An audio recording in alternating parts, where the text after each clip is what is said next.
You know that situation when you step out of it, that person you get rid of, the job that you leave, and suddenly the weight of the world is off your shoulders and you think, thank God, I feel like myself again? You feel like yourself again because of what you've lost, because something that didn't belong there is gone. That's what this energy is like, and that's what this video is about.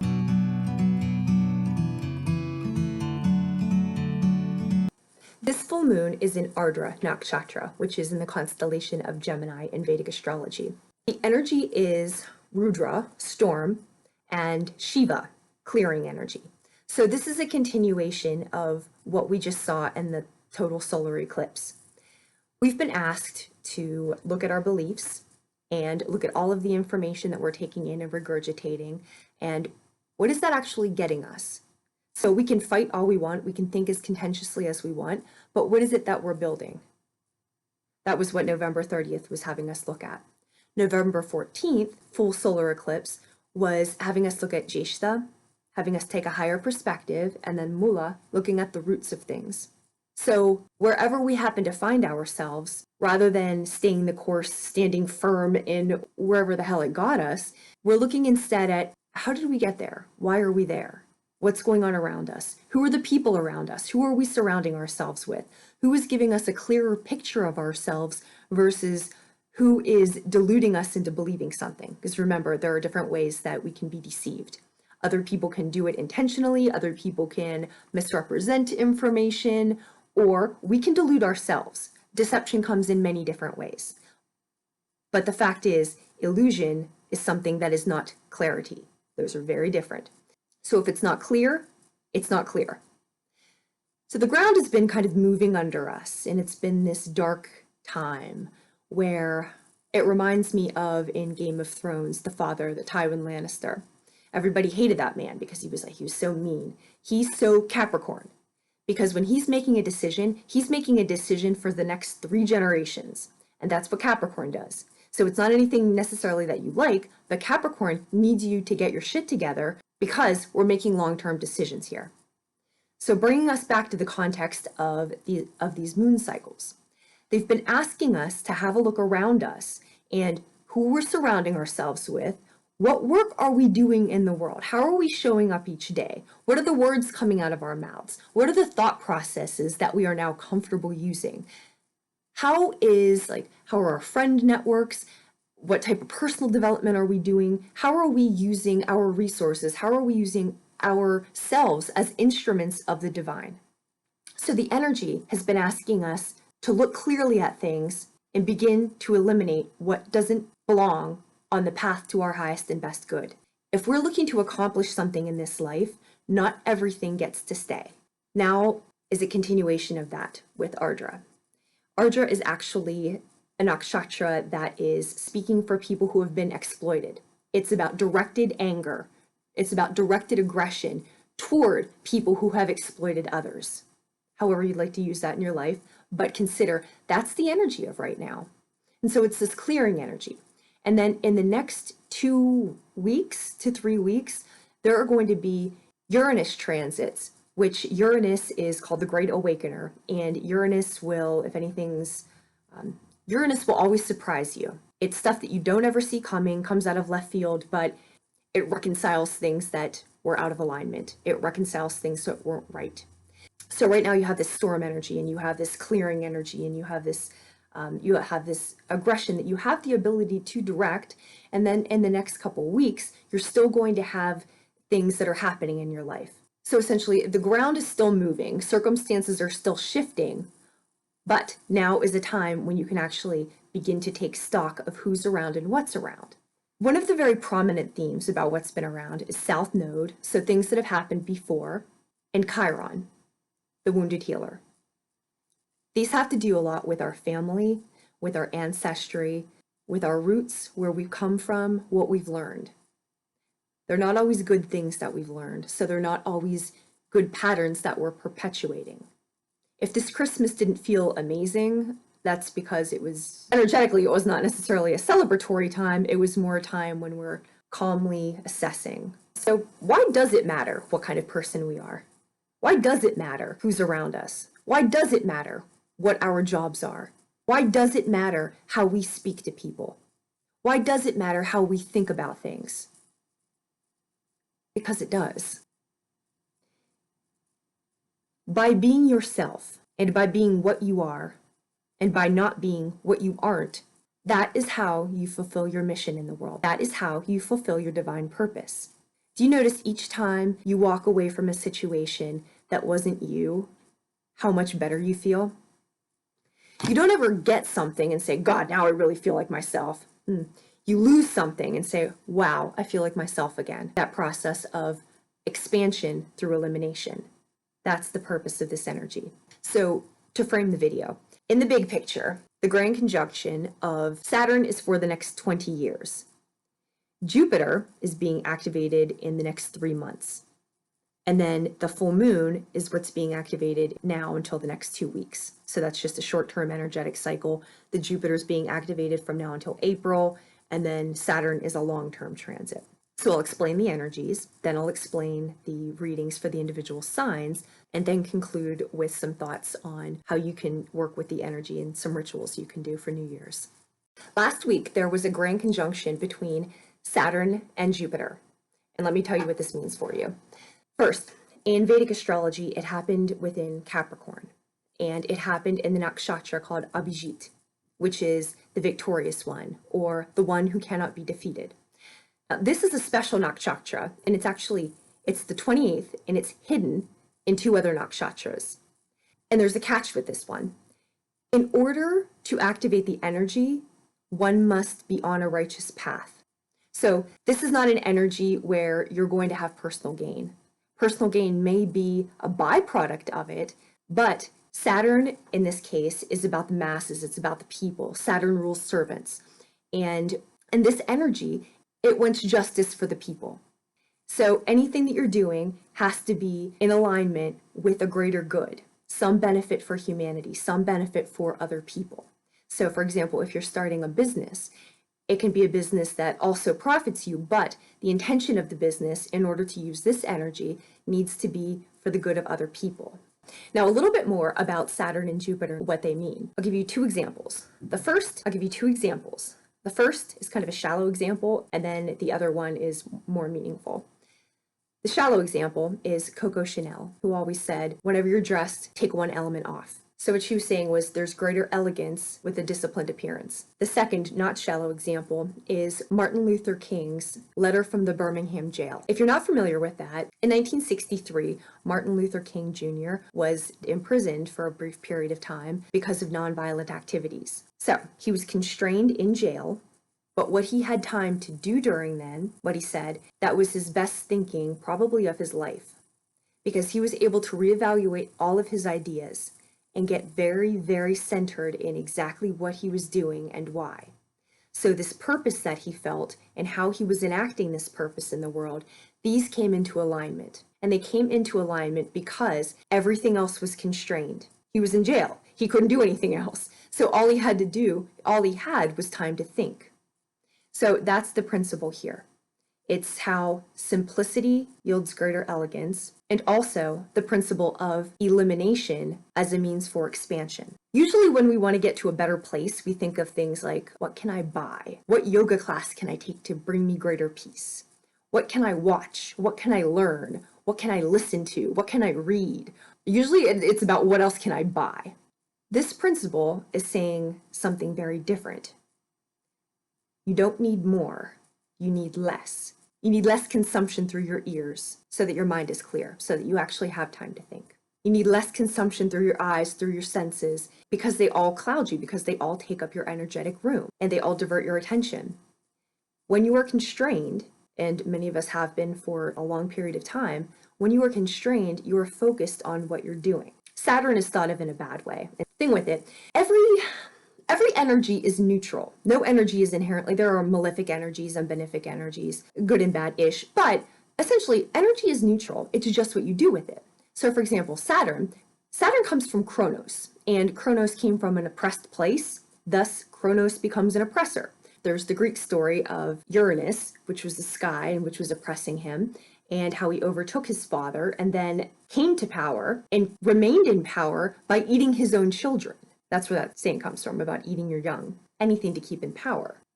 So on the one hand, you can become a slave to your schedule. Saturn rules time, its restrictions, its limitations, its parameters. And we think about that in a limiting way. It says it rules limitations. But think about this, boundaries. Which of your relationships do really well that have poor boundaries? None of them. If your nutrition had no boundaries, what would your physical body look like? Probably not great. If your day had no boundaries, your life would have no rhythm.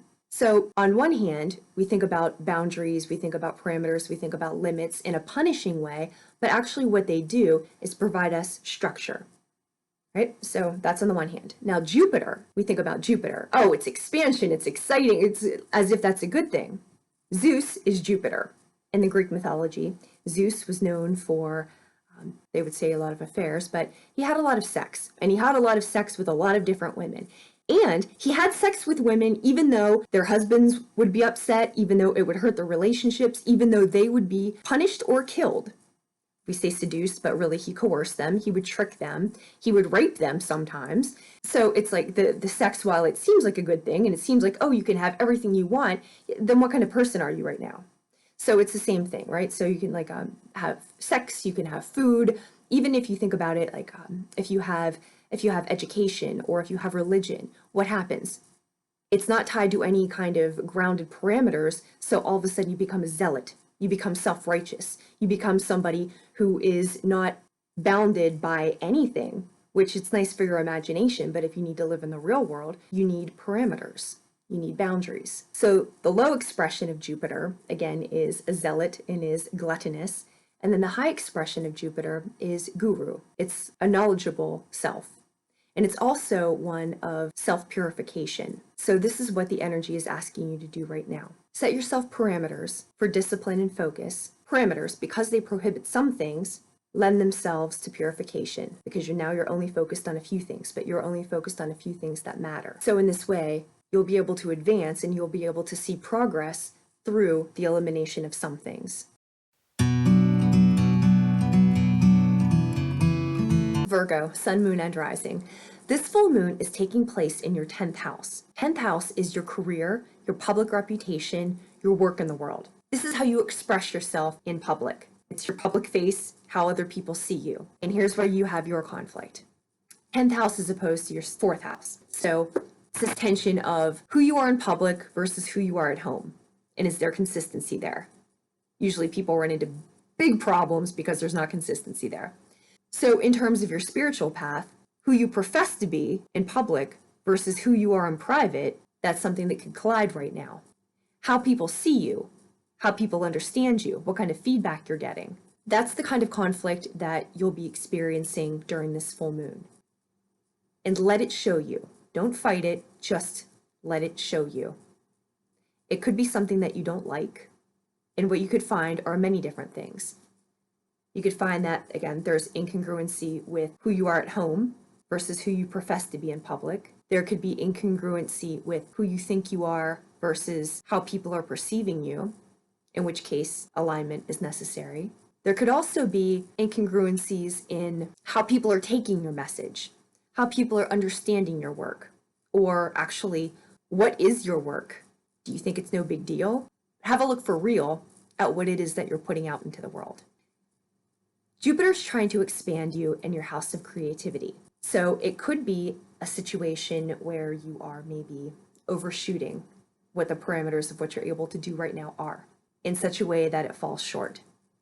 So listen to what people are telling you, watch what's going on around you, watch what conflict there is in the public realm when it comes to you and what you're putting out into the world. Also pay attention to what you feel like you should be doing versus what you are doing. And that internal conflict will also help guide you on where your spiritual path is leading you.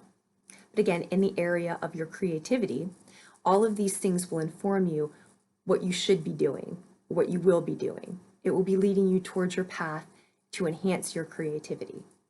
But right now, the full moon energy is asking you to have a look at the conflict, and as far as what you're trying to creatively output, rein it in just now and be realistic about what you're doing, but just look at the circumstances around you in a realistic light and see what the conflict is telling you.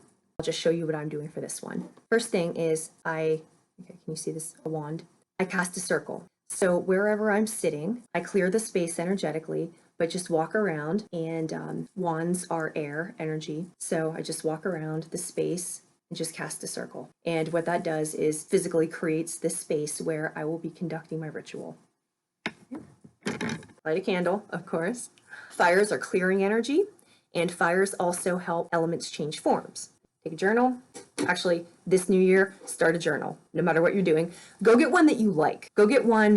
I have several, but I write down my dreams. I write down what's happening. You can also check where the moon cycle is, but write down what's happening, because from now until the end of the year, remember, we're in Saturn time now, so we're constricted. Watch what happens. From now until April, we have Jupiter expanding, so Saturn's asking us to focus so that we can expand. But by the end of the year, when you started your yoga practice and you weren't very good, but then you kept on with your form, after a period of time, you got much better at it. The same thing if you practice writing, you get much better at it. So it's asking us to focus and get better at something. So it will happen little by little. So for God's sake, keep a journal. And then you can see, especially with your thoughts, you can see how your thoughts advance. So again, for this one, I will take a piece of paper. I will use a pencil because we're working with Saturn, and Saturn has an astrological correspondence to lead. So I'll use a pencil for the lead with the Saturn. Also, because I'm working with Jupiter, Jupiter's tin, I happen to keep my cards in this, so I'll keep this one around too. Moon, by the way, is silver. So if you're working with something, you can have silver around. So what I will do is a lead pencil this time, write down what my intentions are and write down what I'm doing and what I'm going to put into this effort and what I would like help with. Then I will take it outside and I will burn it.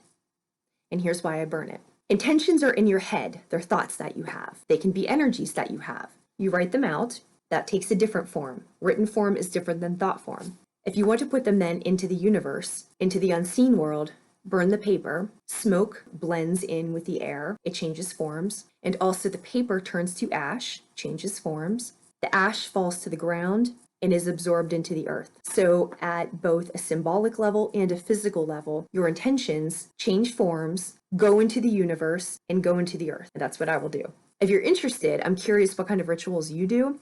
And also, if you find this one helpful, leave notes in the comments what happens. The next 2 weeks is also bringing up this idea of home and what feels like home, where we feel comfortable. Now that can be physically where we feel comfortable, our physical surroundings. It can be emotionally, intellectually, energetically, where we feel comfortable. What thoughts are we comfortable being around versus what thoughts are we not comfortable being around? That has to do with the type of thinking and the type of energy that's being put out. And with that, what kind of people, who are we comfortable around? One of the major points of the South Node is past life, karma, things that you're coming into realization about now, abilities that you're coming into realization about, you being able to activate your personal power, and also patterns from the past, patterns that repeat themselves and impede on your personal power and impede on your ability to achieve your very best and do what you're trying to do in this world spiritually.